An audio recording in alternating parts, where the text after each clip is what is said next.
Les amis, je suis convaincu que nous ne sommes pas assez convaincus, moi le premier, de l'amour personnel et unique de Jésus pour chacune d'entre nous personnellement. Cet amour fou de Jésus qui ne m'aime pas parce que je suis bon ou je suis le meilleur, qui ne m'aime pas parce que je suis parfait, parce que j'obéis bien, parce que je suis sage. Ça ne veut pas dire qu'il ne faut pas obéir et qu'il ne faut pas être sage.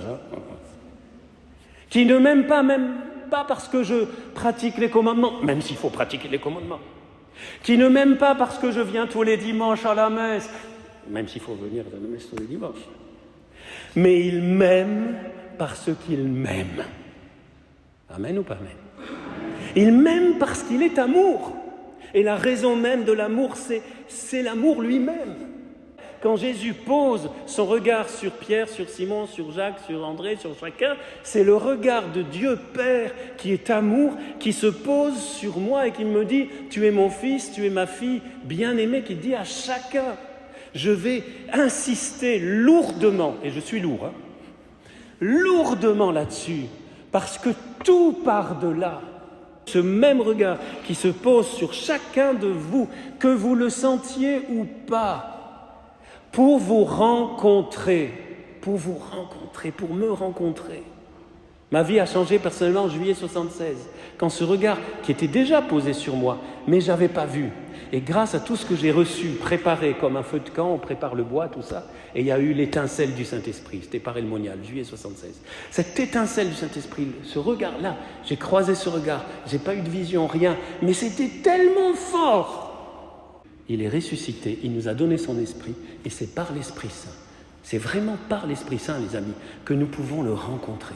Si nous laissons son regard, et ça nécessite de prendre du temps, ça nécessite de s'arrêter, ça nécessite de ne pas se laisser balloter à tout vent de doctrine, et ça nécessite de se plonger dans la parole, d'écouter le Seigneur. Samuel qui a appris à écouter le Seigneur, il ne savait pas. Samuel était certainement déjà quelqu'un qui connaissait les Écritures, peut-être, mais il n'avait jamais... C'est vraiment, la première lecture aujourd'hui, elle est géniale, j'y pense maintenant, c'est l'image de beaucoup de chrétiens baptisés, sans aucun jugement, qui peut-être même parfois viennent à la messe, mais n'ont pas encore écouté le Seigneur. Pas parce qu'ils n'ont pas voulu, mais parce que c'est vrai que peut-être on n'en parle pas assez, peut-être la messe elle est limitée, 1h30 maximum, bon, il faudrait du temps, mais on n'a que la messe du dimanche. Tout cela, il faudrait prendre le temps de l'expliquer, prendre le temps de s'arrêter, de se poser, de scruter les Écritures. Mais comment, quand vous prévoyez une soirée, il n'y a presque personne qui vient, puisque un chrétien, il vient à la messe, point barre, après, ce qui est déjà bien. Donc c'est pour ça, on a beau rallonger un tout petit peu, mais on ne peut pas non plus faire des homélies de 3 heures. Sinon, il y a des mails qui arrivent sur le bureau de Monseigneur et de Monseigneur Touvet pour dire le curé à la cathédrale, il nous enchtroumpf. C'est trop long. Ça, c'était pour vous réveiller. Donc, les amis, cette rencontre, elle est pour tous. Ce regard posé sur nous donne envie de connaître davantage Jésus et son message. Car sa bonne nouvelle change notre vie. Elle touche tous les domaines de notre vie. Qui n'a pas de corps, lève la main. Il me semble que le message de la parole de Dieu sur le corps n'est pas tout à fait exactement celui qu'on entend tous les jours dans les médias. Le mode d'emploi de ton corps, mon ami, c'est pas le monde qui va te le donner. Amen ou pas amen? Le monde, et à tout âge, le mode d'emploi de mon corps, dont dépend une grande partie de mon bonheur et du bonheur parfois des autres, nous le trouvons dans la parole de Dieu, notamment ce passage et d'autres. Eh bien, vous voyez, c'est qu'un exemple parmi tant d'autres qui nous prouve que la parole de Dieu n'est pas une histoire de spiritualité à milieu où on vole dans les nuages d'une espèce de mysticisme fumeux et vaporeux, mais nous touche dans notre réalité la plus incarnée, même charnelle, et la nôtre aussi économique, professionnelle, relationnelle, familiale, sociétale, comme on dit aujourd'hui, et vous pouvez continuer à tous les niveaux. Et quand on se laisse regarder, aimer par lui, on a confiance et on se dit, Jésus, ce que tu me proposes, c'est super. Ça ne va pas être facile, c'est pas facile à mettre en pratique. Mais si tu me le proposes, c'est que tu m'en donnes la force et les outils. Que chacun de ces jours, même chacun des instants de cette année, soit l'occasion pour me laisser aimer. Je n'ai qu'aujourd'hui, sans penser à décembre, je n'ai qu'aujourd'hui.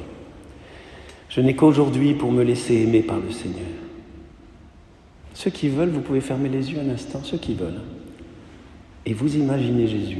On peut servir de son imagination. Ce n'est pas une technique psy. Le regard de Jésus sur toi. Jésus pose son regard sur toi comme il l'a fait sur chacun de ses disciples depuis 2000 ans. Et il te dit qu'il t'aime. Il te dit tu es Pierre, Jacques, Jean. Et tu t'appelleras, tu ne vas pas changer de nom, mais j'ai une mission pour toi dans ce monde, encore aujourd'hui. Voilà, vous pouvez ouvrir les yeux si vous voulez. Je n'ai qu'aujourd'hui pour me laisser aimer. Je n'ai qu'aujourd'hui pour ouvrir mon cœur au Seigneur. Je n'ai qu'aujourd'hui pour l'écouter comme Samuel. Je n'ai qu'aujourd'hui pour l'aimer en retour et indissociablement aimer mon prochain. Et pour finir, une des plus belles formes d'amour du prochain, c'est de lui présenter Jésus. Même si on ne le connaît pas encore trop bien. Peut-être le plus beau cadeau que vous pouvez faire à quelqu'un, c'est de dire, tu sais, j'ai rencontré un type, il est génial. Waouh! Il s'appelle Jésus. Puis vous lui offrez un évangile. Ça, c'est un cadeau super. Parce qu'il n'y a pas de plus grand bonheur que de vivre avec celui qui est toujours avec nous et qui chaque jour nous accompagne dans nos galères, dans nos épreuves, dans nos joies. Au nom du Père, et du Fils et du Saint-Esprit. Amen.